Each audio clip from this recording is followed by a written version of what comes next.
Alors, nous sommes à l'étape de la causerie. La causerie que j'intitule La peur de Dieu.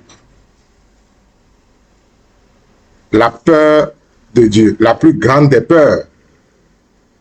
Il paraîtrait que la plus grande des peurs est justement la peur de Dieu. La première fois où j'ai entendu parler de cette peur, je dis comment la plus grande des peurs est la peur de Dieu. Et pourtant, c'est véritablement ce qui se passe. Alors, nous allons, à travers cette communication, comprendre l'origine de la peur comme un phénomène naturel ou surnaturel, je ne sais pas. Et nous allons aborder donc pourquoi la plus grande des peurs est justement la peur de ce qui a engendré toute chose. Et pour finir, nous allons voir comment surmonter toute peur, et particulièrement la peur donc de Dieu. Alors, lorsque nous parlons de la peur, tout le monde a expérimenté au moins une fois cette sensation dans sa vie ou qui n'a jamais eu peur. Je pense que même si nous descendons tous du ciel et qu'on reconnaît, il y a eu de tout le temps des moments de peur. Et je me rappelle de cette histoire que on nous a racontée. C'est une histoire réelle, hein, qu'il fut un temps où le président Mandela était avec ses collaborateurs dans un avion qui a commencé donc, qui est rentré dans une zone de turbulence. Et la turbulence faisait bouger l'avion de tous côtés. Et tous ceux qui étaient dans l'avion ont commencé donc par s'agiter et commencé par crier à tue-tête pendant que le président lisait calmement son journal.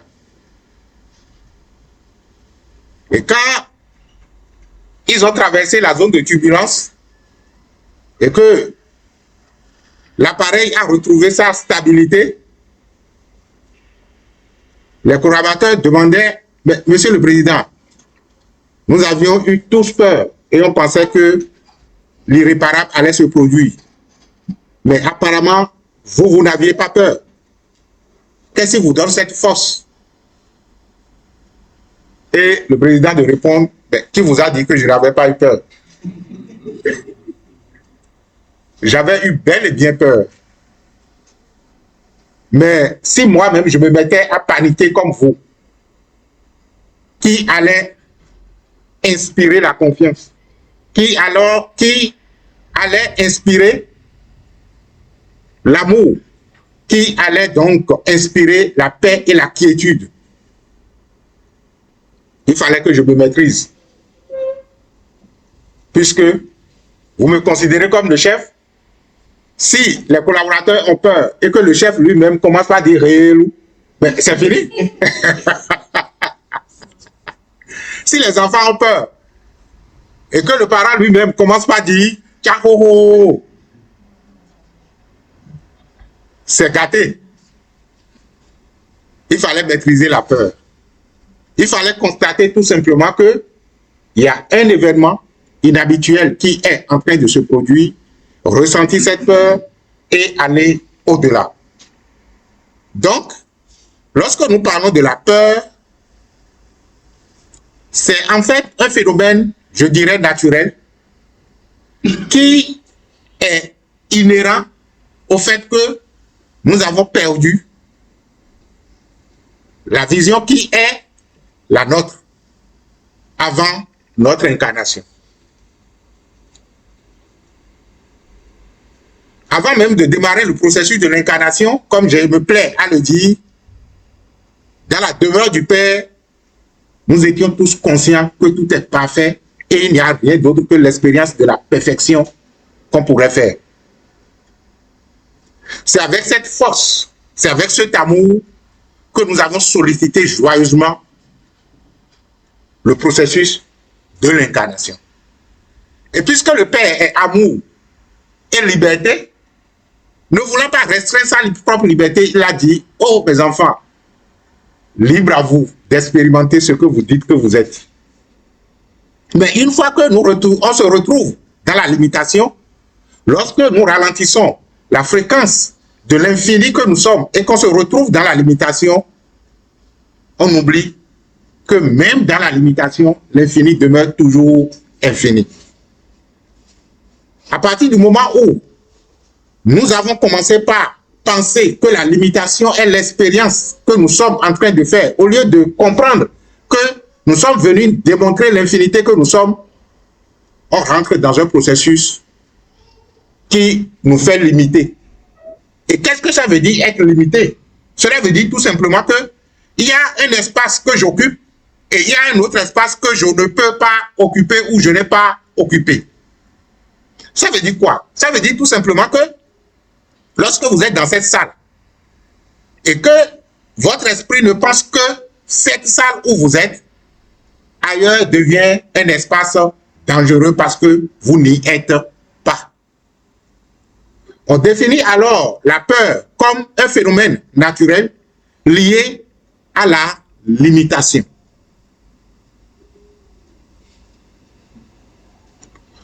Vous comprenez maintenant que si la peur est un phénomène lié à la limitation, et que la limitation veut dire je ne comprends pas ce qui se passe de l'autre côté, il est normal que, en tant qu'être humain, la peur intervienne de temps en temps. La peur interviendra toutes les fois où je me retrouverai avec quelqu'un que je ne connais pas, un inconnu. Parce que pour moi, cet espace que lui, il représente, m'est étranger. Par conséquent, j'ai peur de ce que je ne connais pas. Lorsque je débarque dans un pays où je ne connais personne, je peux avoir peur de tout le monde et de tous les endroits. Encore que, on pourrait encore alimenter cette peur en moi en disant que telle chose est mauvaise, telle chose n'est pas bonne. La nuit nous fait peur. Je pense qu'il va falloir qu'on fasse une capsule sur l'ésotérisme de la nuit. C'est quand on parle que les choses viennent. La nuit nous fait peur tout simplement parce que on ne voit pas dans la nuit profonde. L'obscurité pesante de la nuit fait que on ne voit pas. On se dit alors quelque chose pourrait se cacher dans la nuit. Et surtout lorsque de ce que nous avons entendu, on nous raconte des expériences bizarres liées à des espaces qu'on ne maîtrise pas, on devrait avoir peur. Et c'est tout à fait naturel. C'est tout à fait normal. Vous comprenez alors qu'une fois que nous sommes tombés dans la limitation et que la peur de ce qu'on ne connaît pas est souvent expérimentée lorsqu'il s'agira du grand inconnu. Vous savez ce que j'appelle le grand inconnu, non? Ce que vous appelez naturellement, habituellement Dieu. Dieu demeure toujours le grand inconnu. Et puisque nous avons déjà peur des petites parcelles inconnues de nous, quelle serait la grandeur de la peur lorsqu'il s'agira du grand inconnu? Tout le monde porte en lui de façon subconsciente la peur de Dieu. Et c'est justement cette peur de Dieu qui est à l'origine du fait que nous avons même des difficultés à expérimenter des aspects de nous ou, je pourrais dire tout simplement, des espaces intérieurs en nous. Parce que justement, on n'en a pas connaissance. On ne connaît pas. On n'a jamais visité. Même si on venait de cet espace. Donc, je dirais tout simplement que nous avons oublié d'où nous venons. Et d'où nous venons devient maintenant un objet de peur pour nous. Quand vous demandez à quelqu'un de pratiquer, par exemple, des exercices de méditation et de fermer les yeux,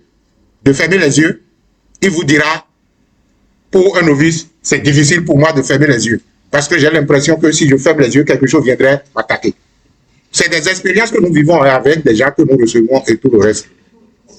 Ça fait partie des raisons pour lesquelles nous avons décidé d'instaurer la méditation guidée pour que au moins la personne entende une voix qui l'accompagne à partir de la confiance qu'il a peut-être en nous, qu'il puisse se dire, bon, au moins il y a quelqu'un qui est en train de m'accompagner et s'il y a quelque chose, il interviendra. Même si, bon, on n'en a même pas la certitude.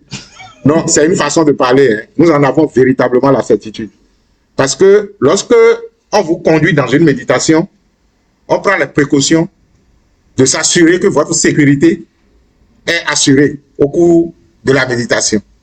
On crée généralement l'espace intérieur dans lequel vous ne pouvez aller nulle part que de rester dans cet espace intérieur et c'est dans cet espace intérieur que nous vous conduisons. C'est en cela que lorsque vous êtes débutant et que vous n'êtes pas déjà suffisamment outillé pour faire les méditations, il est souvent intéressant d'avoir un guide, quelqu'un qui vous guide, quelqu'un qui vous conduit, quelqu'un qui en fait crée une zone de quiétude dans laquelle il vous conduit. Et de plus en plus, lorsque vous travaillez avec des gens qui, d'une certaine façon ou d'une autre, vous amènent à être dans cet espace, vous commencez par vous habituer à cet espace qui, en fait, n'est pas étranger à vous. Il est un espace en vous. Mais puisque vous n'êtes pas habitué, on se dit généralement, qu'est-ce que je peux y trouver? Et c'est ce qui fait que généralement, même si nous faisons le cours sur le voyage hors du corps, sortir de son corps devient un problème parce que la peur pesante de sortir du corps et de mourir se retrouve être là. On dira que bon, la peur de la mort, mais la peur de la mort n'est pas la plus grande peur parce que de toutes les façons, ce n'est pas de la mort que nous avons peur. C'est qu'est-ce qui se passera si je me retrouve de l'autre côté. C'est justement de ça qu'on a peur. C'est pourquoi on dit que la plus grande des peurs des êtres humains, c'est justement la peur de Dieu. Chez les bébés, ils n'ont pas cette peur. Mais quelles sont les peurs que les bébés éprouvent? C'est fondamentalement lorsqu'il y a un fort bruit qui vient les perturber. Ça leur fait peur. Parce que bébés, ils sont encore dans une certaine quiétude. Ils ne sont pas encore tourmentés par un mental déréglé, conçu par les êtres humains. Et il y a également la peur de la hauteur. Voilà les deux peurs dont souvent les bébés font objet. La peur du bruit et la peur de la hauteur. Si vous enlevez ça, aucun bébé ne pourrait avoir peur de ce qu'il ne connaît pas. Il va y aller. Il veut expérimenter pour voir. C'est quand nous commençons par grandir et qu'on commence par nous couper notre zone, notre espace d'expérience, que la peur commence par s'installer en nous progressivement. Alors, lorsque déjà la peur est là, qu'est-ce que nous devons faire? Ce que les maîtres conseillent, c'est d'abord d'admettre la peur. Il y en a qui ont peur, qui disent qu'ils n'ont pas peur. C'est en fait une stratégie pour amplifier la peur. Lorsque vous voulez surmonter la peur, la première des choses, c'est d'abord dire « j'ai peur ». J'ai de la peur en moi. Lorsque vous commencez par reconnaître que vous avez peur, alors on vous demande tout simplement de poser des actions que le temps ou l'espace exige de vous.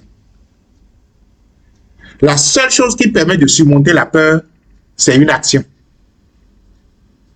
J'accepte que j'ai peur. Ok. Mais je décide d'affronter la peur.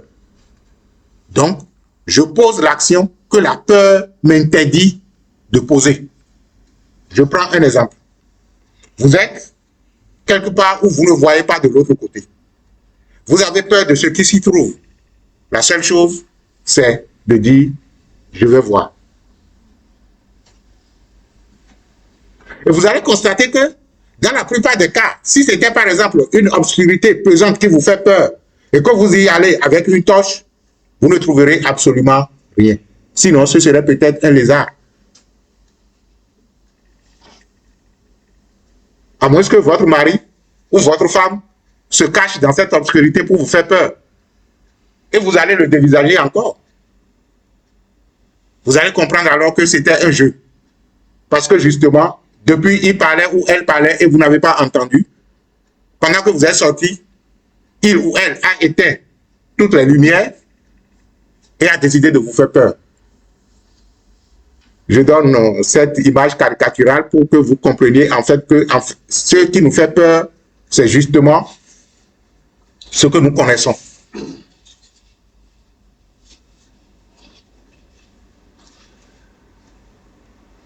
Dans notre village, on nous raconte généralement un fait.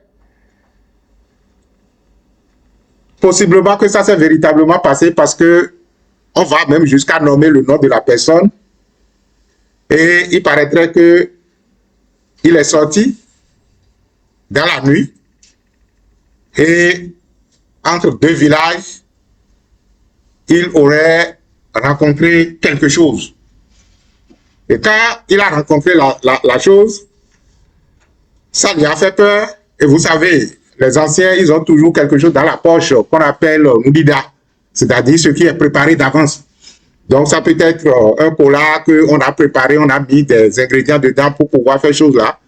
Donc, le monsieur, il a pris son ingrédient qui a été déjà préparé, qu'il a dans sa poche souvent pour l'accompagner, et il fait PAM. Il a commencé par marcher. Il commence maintenant par prononcer des incantations. Et pendant qu'il prononce des incantations,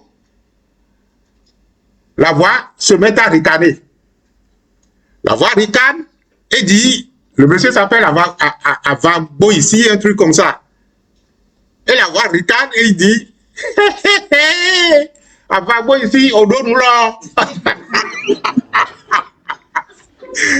Littéralement traduit, ça veut dire, monsieur Avago ici, il semblerait que tu as quelque chose. Et si vous étiez à la place du monsieur, vous allez faire quoi?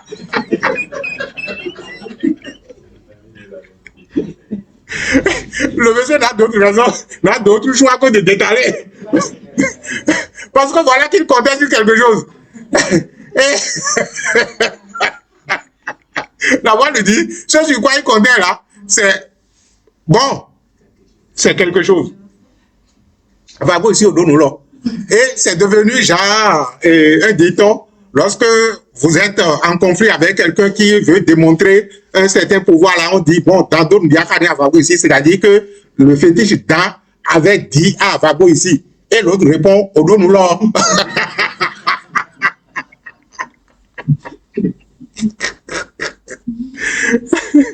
Donc, l'histoire de la peur parcourt toutes les régions et quel que soit le pays dans lequel vous allez vous retrouver, quelle que soit la région dans laquelle vous allez vous retrouver, il y a toujours des mythes qui vous font peur. Et la plupart du temps, ces mythes, justement, je vais vous dire un secret. La plupart du temps, les choses sur lesquelles on a conçu une mythologie de peur, c'est pour empêcher que les esprits faibles aient accès à ça. Ceux qui osent et qui vont au-delà de cette peur, ils découvrent toujours que c'était naturellement quelque chose de précieux. Et vous allez constater que même dans les mondes intérieurs, avant que vous n'accédiez à une initiation, il y a toujours quelque chose pour vous faire peur. Et il faudra d'abord affronter cette peur. C'est ce qui se passe généralement dans les films. Si vous suivez généralement les films spirituels, il y a toujours peut-être un dragon, il y a toujours peut-être un serpent, il y a toujours une pesante obscurité qu'il faut affronter. Justement parce que la gloire se trouve toujours au-delà de votre peur. Au-delà de la peur se trouve la quiétude. Au-delà de la peur se trouve votre gloire. Au-delà de la peur se trouve ce que vous pourriez rechercher pendant longtemps. Toute une incarnation donnée. Vous allez repousser ça parce que vous avez peur. Alors, comment alors surmonter la peur de l'inconnu, la peur de Dieu? Il y a un fait qui est reconnu dans la tradition spirituelle. Et lorsque vous n'êtes pas suffisamment outillé pour comprendre ce principe, il vous serait très difficile d'évoluer spirituellement. C'est le principe selon lequel ce sont les êtres humains qui créent Dieu.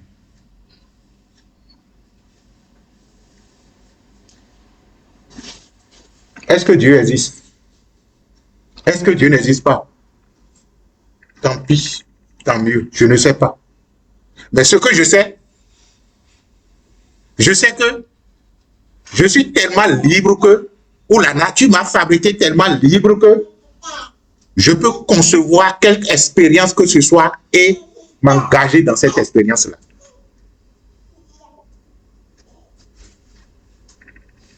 Vous avez conçu l'expérience d'être parent. Vous y êtes engagé. Vous avez conçu l'expérience d'être un directeur de société. On s'y est engagé. Vous avez conçu l'expérience d'être ci ou d'être ça. Et on s'y est engagé. Vous allez dire oui, comment l'être humain peut créer Dieu? Et qui m'a créé? Est-ce que c'est là le problème? Celui qui t'a créé, il t'a déjà créé. Et si je te disais que c'est toi-même qui t'es créé, on ne comprendrait encore rien. De toutes les façons, lorsqu'il s'agira d'affronter la peur de Dieu, puisque nous avons défini la peur comme étant la non-maîtrise d'un espace inconnu, lorsque un espace est un espace inconnu ou quelque chose est inconnu, cela demeure toujours inconnu. Cela n'a aucune encore connotation, c'est-à-dire que est-ce que c'est bien, est-ce que c'est bon, je ne sais pas encore parce que je n'ai pas encore fait l'expérience de la chose. Mais ce dont je suis sûr, c'est que je n'ai pas accès à cela. Mais voilà que je veux y avoir accès. Je comprends alors que lorsque j'ai un espace inconnu de moi que je veux visiter, dans la plupart des cas, et c'est ça le principe, je ne rencontre que ce que j'y ai projeté. Dans un espace qui vous est inconnu, vous ne rencontrerez jamais autre chose que ce que vous y avez projeté. Si vous y avez projeté de la peur, il est normal que des unités de conscience viennent nourrir cette peur. Mais si vous y avez projeté l'amour, il est tout à fait naturel que des unités de conscience participent donc à cet amour-là. Donc, je prends l'inconnu comme étant inconnu, neutre.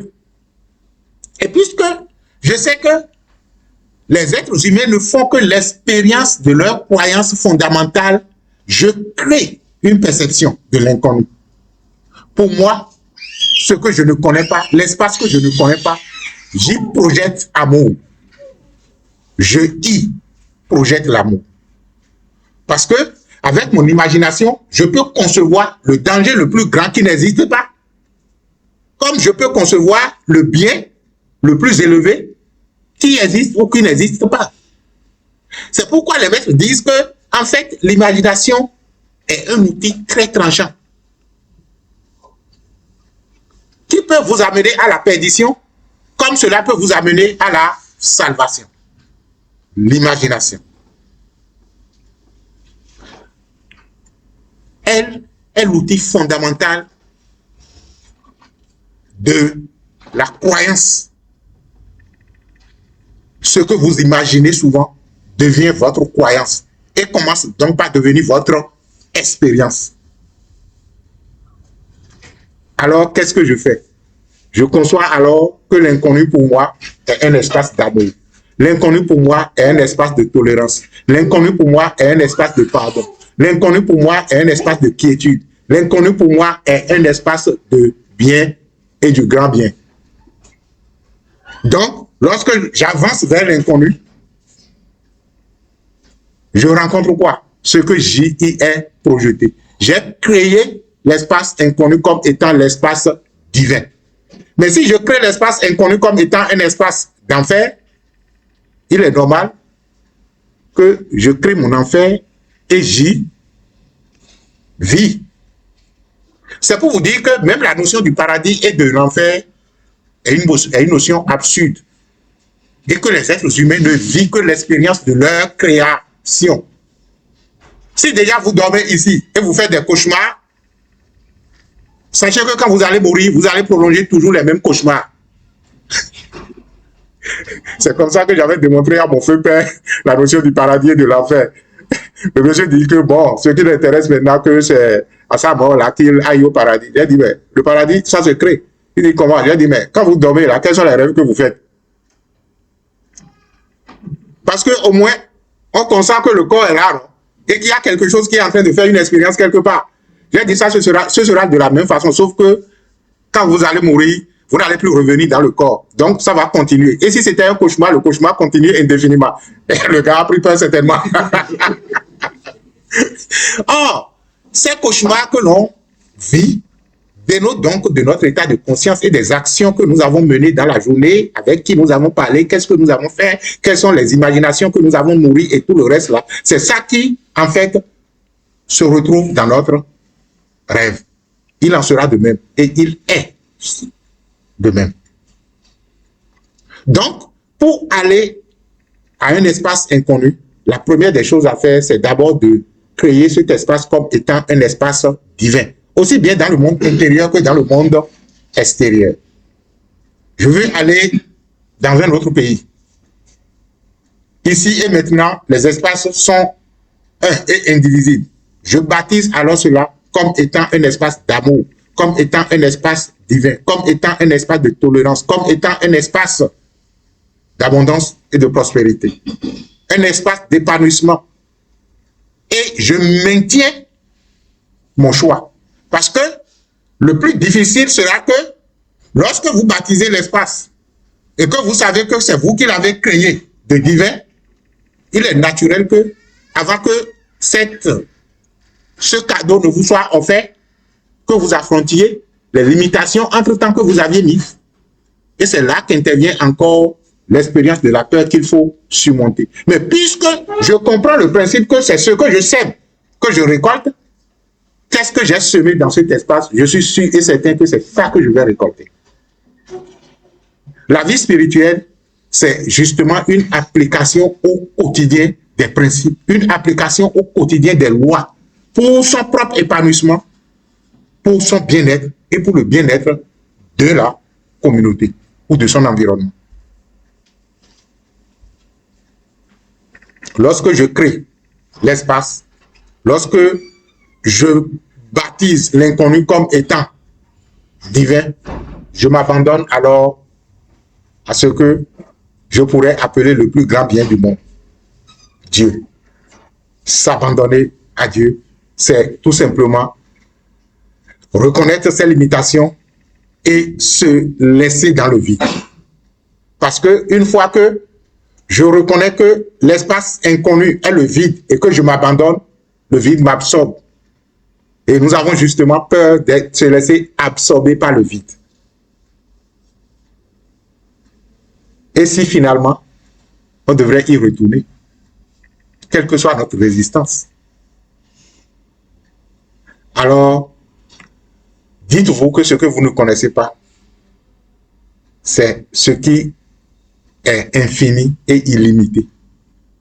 Et il n'y a aucune peur dans l'infini et dans l'illimité. Parce que ce qui est infini n'a besoin de rien pour vous faire peur de ci ou de ça. Si Dieu est infini et illimité, c'est-à-dire que quand est-ce qu'il trouvera de la limitation à vous faire peur? On dit que c'est infini, c'est illimité. Ça veut dire que lui, il continue tout simplement.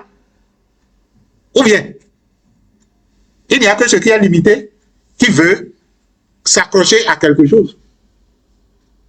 Dans l'infini et dans l'illimité de notre conscience, il n'y a que la pureté, il n'y a que la perfection. La peur intervient pour demander si nous méritons véritablement de vivre cette perfection.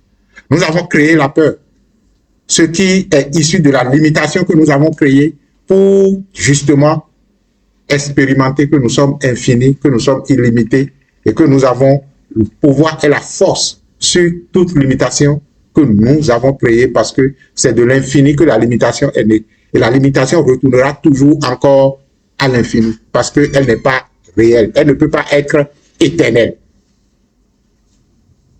Je vous remercie d'avoir été là et de constater avec moi que nous avons la possibilité de nous étendre à l'infini. Merci et que la bénédiction soit.